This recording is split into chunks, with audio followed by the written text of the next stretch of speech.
नमस्कार, मैं हूँ आशीष कुमार सिंह। आज एक ऐसे अहम विषय पर चर्चा करना चाहते हैं, जिसको लेकर काफ़ी मैं हैरान और परेशान हूँ। दरअसल 20 वर्ष से ज़्यादा मुझे पत्रकारिता करते हो गए, लेकिन जिस ढंग से अब भारत की राजनीति जिस दिशा में जा रही है, उसको देखते हुए लगता है कि आखिर क्या इससे भी ज़्यादा दुर्दशा होगी? मैं ये ऐसा इसलिए कह रहा हूँ, हाल ही में आपने देखा होगा एक राष्ट्रीय पार्टी है, उसके ट्विटर हैंडल से एक वीडियो पोस्ट किया जाता है और उसमें दिखाया जाता है योगी जो हैं वो राजनाथ सिंह को नमस्कार कर रहे हैं, मोदी और अमित शाह को अवॉइड कर रहे हैं और उनको नमस्कार भी नहीं करते हैं और ना ही उनकी तरफ देखते हैं। और बाकायदा इसका ढिंढोरा पीटा जाता है।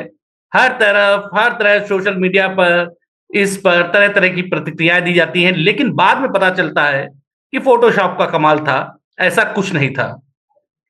दरअसल यही नहीं, इससे पहले अभी लोकसभा के चुनाव की अगर बात कर लें, जिस तरीके से देखें कि चाहे हम बात करें कांग्रेस की या समाजवादी पार्टी की, इन लोगों ने पूरी तरीके से फैला दिया कि संविधान खतरे में, संविधान बदल दिया जाएगा, आरक्षण खत्म कर दिया जाएगा, जो पूर्णतः निराधार था। उसका फायदा भी मिला, बीजेपी को उसका नुकसान उठाना पड़ा। लेकिन बात यहाँ बीजेपी की या कांग्रेस की या इनकी नहीं कर रहे हैं, कोई भी पार्टी दूध की धुली नहीं है, सब एक-दूसरे का फायदा उठाते हैं। लेकिन सवाल ये उठता है, क्या मतलब जनता को इन लोगों ने इतना मूर्ख समझ रखा है या शर्म और हया का एक जो पर्दा होता है वो भी इतना खत्म हो गया है कि हम झूठ बोलेंगे और अगर वो झूठ कल की तारीख में पकड़ा भी जाता है, तो क्या हमें शर्मिंदगी महसूस नहीं होगी? राजू ये क्या मतलब कौन-सी देखिए राजनीति है? देखिए पॉलिटिक्स यही है जो इंडियन पॉलिटिक्स अब जा रही है। आप ये समझ लीजिए कि आजादी के पहले के दौर में चली जा रही है।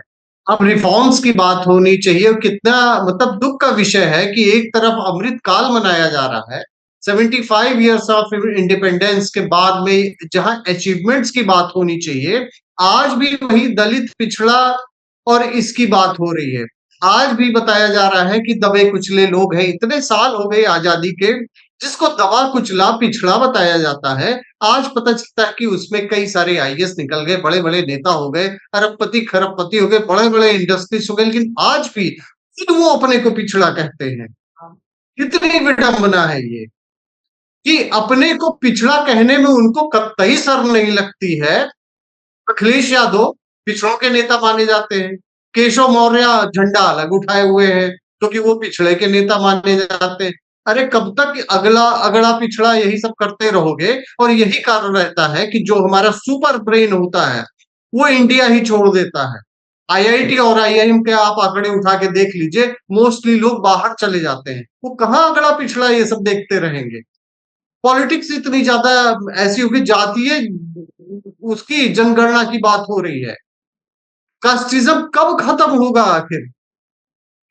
सही बात कास्टिज्म है कि जहां आज इतनी एक लेवल सरकारें पे अगलों आ की जाने अब के उत्तर बाद प्रदेश में राजीव सही बात है, उत्तर प्रदेश सरकार की बात करें, चलिए हम और किसी की बात नहीं करते हैं। उत्तर प्रदेश में ही आप देख लिए 4 बार मायावती रहीं, 4 बार मुलायम सिंह यादव रहे, चाहे हम दलित की बात करें या पिछड़ों की सरकार की बात करें, लेकिन इनका उत्थान हो ही नहीं पा रहा है। ये अभी भी जैसे पहले थे, जैसे आजादी के बाद की स्थिति मानी जाती थी, जिस आधार पर उनको आरक्षण दिया गया था, 8-8 सरकारें इनकी बन चुकी हैं, लेकिन उसके बावजूद इनका उत्थान नहीं हो पाया है और आज भी उसी आधार पर राजनीति होती है।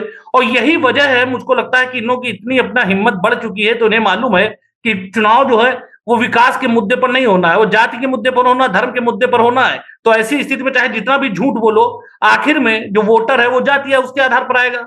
यही वजह तो है, इसी वजह से तो इन लोगों बिल्कुल, का मन बढ़ा हुआ है। बिल्कुल। देखिए यही बात है। जब वोट पड़ने होते हैं तो उसमें ये देखा जाता है, जब टिकट यहाँ तक कि टिकट का जब बंटवारा होना होता है, तो आप बहुत बड़े काबिल हैं, आपकी बहुत अच्छी जो है मास में आपकी अच्छी एक रेपुटेशन है, लेकिन आप जो नंबर्स हैं, अगर उसमें नहीं आप फिट बैठते तो आपको टिकट नहीं मिलेगा। टिकट इसलिए नहीं मिलेगा क्योंकि उनको खुश करना है। ये एक पार्टी की नहीं, सारे पार्टियों का यही है कि वो ये देख लेते हैं कि कितने लोग हैं, इस कास्ट के कितने लोग हैं, उसी का कोई नेता। अब पता चलता है कि जनता उसको ढोती भी है। सबसे बड़ी बात ये है कि जनता उसको ढोती, क्योंकि ये उसकी जाति का नेता है। ये अलग बात है कि जीतने के बाद में फिर पता चलता है कि वो उसका उत्थान तो हो जाता है, जो एक नेता हो गया, जो मंत्री हो गया, जो विधायक हो गया, उसका उत्थान हो गया, वो करोड़ों अरबों में खेल रहा है। लेकिन जो दलित था, जो पिछड़ा था, वो अभी भी पिछड़ा है, लेकिन वो खुश है। वो इस बात पे खुश है कि हाँ चलो हमारा नेता है, वो करेगा कुछ। तो कास्टिज्म से बाहर निकल ही नहीं पा रहे। नेताओं का माइंडसेट देख लीजिए। अभी मैं सुन रहा था, राहुल गांधी की स्पीच सुन रहा था, वो हलवे में भी राजनीति कर रहे थे, हलवे में भी खोज रहे थे कि कितनी जाति के इसमें जो है दलित आईएएस है, कहाँ है। अरे तक वही चश्मा लगा के आप देखते अच्छा, रहोगे, लेकिन वो मजे की इसलिए बात मजे की बात आप ये देखिए कि वो हलवे में खोज रहे हैं, उनको ये नहीं मालूम है कि ये प्रथा जवाहरलाल नेहरू जी के समय से चली आ रही है। और यूपीए में तो बाकायदे चिदम्बरम विदम्बरम पूरी ग्रैंड पार्टी हलवे की देते थे, बाकायदे उसका शूट होता था, सब कुछ सामने आता, तो सब कुछ सामने है, उसके बावजूद इतना झूठ बोल रहे हैं। और सबसे बड़ी हैरत की बात है, जो ये अधिकारी हैं, इनका इम्पेनलमेंट किसकी सरकार में हुआ था? ये सब हुए तो जो कांग्रेस का रिजीम था तो तभी था। तब क्या इन्होंने इसमें नहीं देखा था कि दलित है, आदिवासी हैं, और बजट के 140 करोड़ की जनसंख्या बनाती है? अब इसमें भी ये तय होगा कि जो ये 20 अधिकारी है, तो ये 20 अधिकारी को इम्पेनलमेंट बीजेपी ने तो किया नहीं है, लेकिन यहां पर भी झूठ बोलना है, डंके की चोट पर झूठ बोलना है। राहुल गांधी तो मुझे ये लगता है कि जो मैंने इनका भाषण सुना, जब से मैंने होश संभाला होगा अपनी यूनिवर्सिटी लाइफ से, या मैं बोल सकता हूं प्लस 2 से, आज तक मैंने किसी भी प्रतिपक्ष के नेता को बजट की चर्चा के दौरान ऐसा गिरा हुआ भाषण, मतलब मैं शब्द अपने थोड़ा सा संभालना चाहूंगा, इतना घटिया भाषण मैंने किसी का नहीं सुना। आप ये बताइए, चर्चा बजट की हो रही है और उसमें देखिए कैसे धोखा दे रहे हैं। उसमें बोल रहे हैं कि अरे बजट की चर्चा हो रही है, इसमें जातीय जनगणना का जिक्र नहीं है, इसमें अग्निवीर की पेंशन का जिक्र नहीं।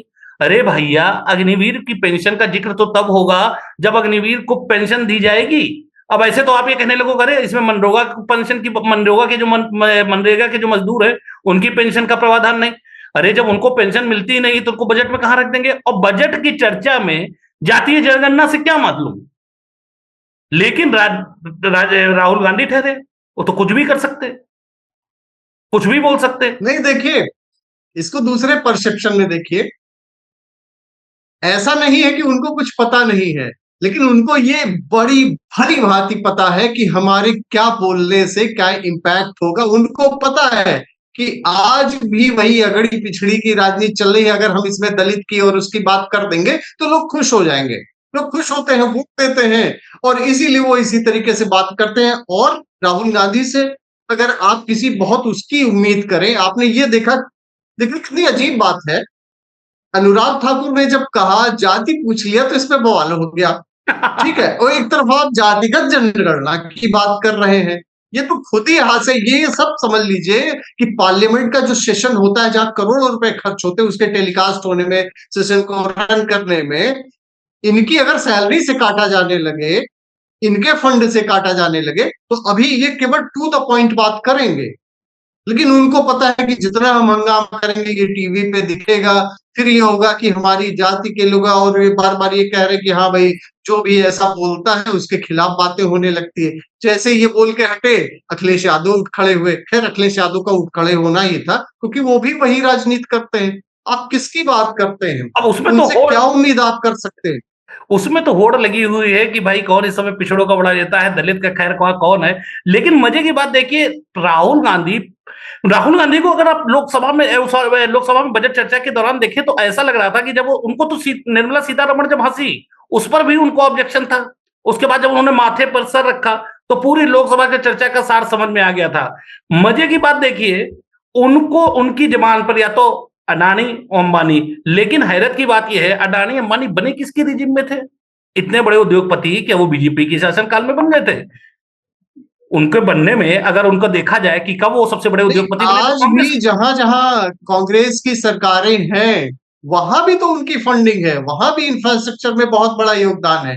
देखिए उनको भी पता है वो कुछ ना कुछ कहना है, इसलिए वो कहते हैं अडानी अंबानी। वो चूंकि एक फीड हो चुका है उनके दिमाग में। राहुल गांधी से आप इतनी उम्मीद नहीं कर सकते कि वो लीग से हटके कोई चीज बोलेंगे।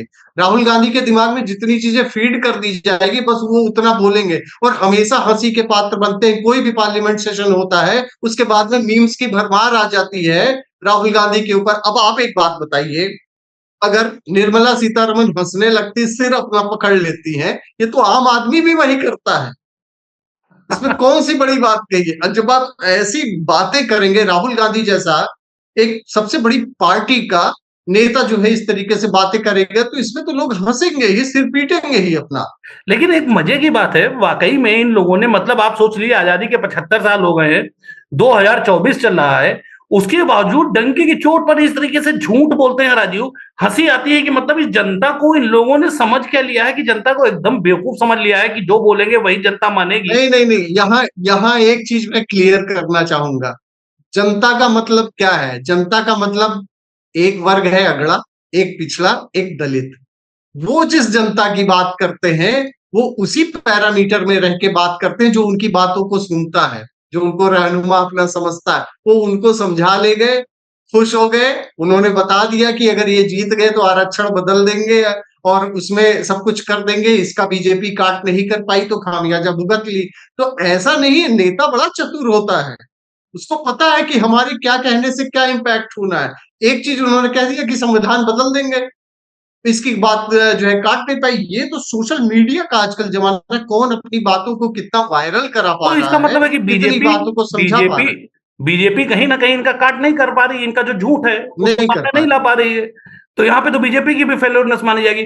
बहरहाल, बिल्कुल। राजीव, बात कर अच्छा लगा। एक बात होता है कि आजादी के 75 साल हो गए इस देश में, चुनाव के बाद में, और जिस ढंग से विपक्ष राजनीति कर रहा है उसको देखने के बाद एक बात तो तय है कि यहाँ आज भी विकास पर, एक बहुसंख्यक जो आबादी है वो विकास से उसको कोई मतलब नहीं है। उसको वोट देना है जाति पर और धर्म के आधार पर, और उसी का फायदा, चाहे वो किसी एक पार्टी के ऊपर उंगली नहीं उठाई जा सकती है, हमाम में सब नंगे हैं, लगभग सभी उठा रहे हैं। कोई जब ज्यादा फायदा उठा लेता है तो दूसरा एक असहाय लगने लगता है, अदरवाइज इसको फायदा जी मिलता जी। है। कुल मिलाकर इन सबके लिए अगर ये नेता जिम्मेदार है तो जिम्मेदार उससे कम यहाँ की जनता भी नहीं है। धन्यवाद राजीव। सही आपने बात कहा कि ओवरऑल तो जिम्मेदारी जनता की बनती है कि वो देखे चुने, लेकिन जनता भी फिर वही कहीं ना कहीं बटी होती है, उसको किसी चीज से मतलब नहीं, उसको ये पता है कि हमारी जाति का नेता कौन है, उसको वोट देना। और यही बिहार करता रहा है। ने देखा बिहार कहाँ से कहाँ पहुंच गया। यूपी की स्थितियां अलग थी, लेकिन यूपी में भी अब अगड़ा पिछड़ा इसे करके सीट पाने के लिए कि हम पिछड़े हैं, पिछड़ों के नेता हैं, इसलिए एक को हटा दो। योगी आदित्यनाथ को केवल इसलिए हटा दो क्योंकि वो अगड़े के हैं। चलिए बाकी क्या देखिए। क्या रिफॉर्म्स हुए चलो, हैं, क्या हुए हैं, इससे कोई मतलब नहीं। चलो देखो तो फिर आने वाले समय में मजा ही मजा है। राजनीति पूरा एंटरटेनमेंट का केंद्र बनी रहेगी। धन्यवाद यार राजीव, जल्दी मिलते हैं फिर। Thank you.